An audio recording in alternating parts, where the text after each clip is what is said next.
Hi అండి, welcome to టీజెస్ recipe book. ఈరోజైతే recipe బుక్లోని recipe వంకాయ ఉల్లికారం. వంకాయలో ఎన్నో వెరైటీస్ ఉన్నాయి కదండి. అలాగే నెల్లూరు వాళ్ళు చేసేటువంటి ఈ వంకాయ ఉల్లికారం నోట్లో వేసుకుంటే వెన్నెలా కరిగిపోతుంది. ఎంతో అద్భుతంగా ఉండే ఈ రెసిపీని మీరు కూడా ఒకసారి ట్రై చేసి ఎలా వచ్చింది అనేది కామెంట్ రూపంలో తెలపండి.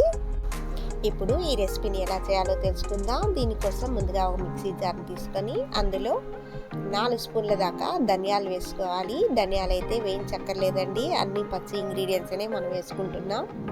4 స్పూన్ల ధనియాలు వేసుకున్న తర్వాత అందులో ఒక 5-6 ఎండుమిరపకాయలు, అలాగే ఒక అరచిప్ప ఎండు కొబ్బరి, దీన్ని కూడా వాష్ చేసుకొని చిన్న చిన్న ముక్కలుగా వేసి మిక్సీలో పొడిలాగా గ్రైండ్ చేసుకోవాలి. చూసారు కదా, ఈ మాదిరి ఉంటే సరిపోతుంది.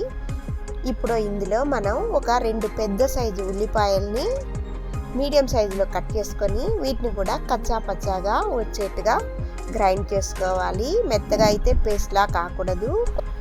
ఉల్లిపాయలు అయితే కొద్దిగా తెలుస్తూ ఉండాలి. చూసారు కదా, ఈ మాదిరి అయితే మనం గ్రైండ్ చేసుకోవాలి. చూడండి, ఉల్లిపాయలు ఎక్కడ పేస్ట్లా కాలేదు. ఉల్లిపాయ అయితే కొద్దిగా అక్కడ తెలుస్తున్నది కదా, ఈ మాదిరి అయితే మనం గ్రైండ్ చేసుకుంటే సరిపోతుంది. ఇప్పుడు దీన్ని తీసి పక్కన పెట్టేసుకుందాం. ఇప్పుడు స్టవ్ వెలిగించుకొని అడుగు మందం కలిగిన ఒక పాత్రని స్టవ్ మీద పెట్టి అందులో ఒక 3 టేబుల్ స్పూన్ల దాకా నూనెను వేసుకోవాలి.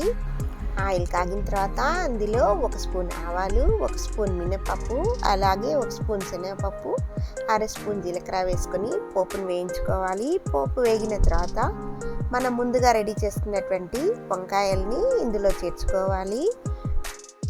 నేనైతే ఇక్కడ 1/2 కేజీ దాకా వంకాయలు తీసుకున్నాను. వంకాయలను అయితే ఈ మాదిరి సన్నగా పొడుగుగా తరుక్కోవాలి. ఇప్పుడు అందులో రుచికి సరిపడినంత ఉప్పుని, ఒక 1/2 స్పూన్ పసుపుని వేసి ఒకసారి బాగా మిక్స్ చేసుకొని మూత పెట్టి ఒక 2 నిమిషాల సేపు మగ్గించుకోవాలి.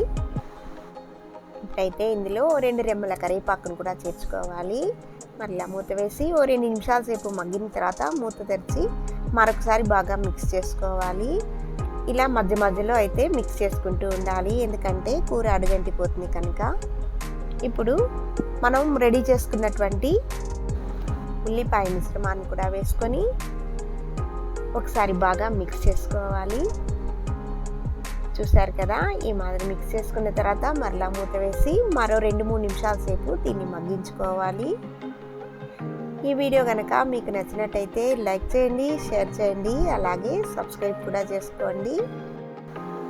మధ్యలో మూత ఓపెన్ చేసి అప్పుడప్పుడు ఈ కూరని అయితే మిక్స్ చేసుకుంటూ ఉండాలి. మనం వేసుకున్నటువంటి ఉల్లిపాయల్లో పచ్చి వాసన పోయే వరకు దీన్ని బాగా మగ్గించుకోవాలి. అలాగే ఈ వీడియో కనుక మీకు నచ్చినట్టయితే ఒక లైక్ని అయితే చేసేయండి. మీరు చేసిన లైక్ వల్ల ఈ వీడియో మరికొంతమందికి రీచ్ అవుతుంది. చూసారు కదా, వంకాయ కూర అంతా బాగా దగ్గరకు వచ్చేసింది. మరో 2 నిమిషాలు ఇలాగే ఉంచేసామంటే వంకాయలో ఉన్న నీరంతా పోయి కూర ఇంకొంచెం దగ్గర పడుతుంది. అలాగే ఉల్లిపాయల్లోని పచ్చివాసన, ధనియాల్లోని పచ్చివాసన కూడా పోయి కూర బాగా దగ్గరికి వచ్చేస్తుంది. చూసారు కదా, ఇప్పుడైతే దీనికి కొత్తిమీరతో గార్నిష్ చేసేసుకొని స్టవ్ ఆఫ్ చేసి సర్వింగ్ బౌల్కి మార్చుకుందాం. చూడండి ఎంత బాగా వచ్చిందో, వెన్నెలా ఉంది కదా చూడ్డానికి. ఈ వీడియో మీకైతే నచ్చింది అనుకుంటున్నాను.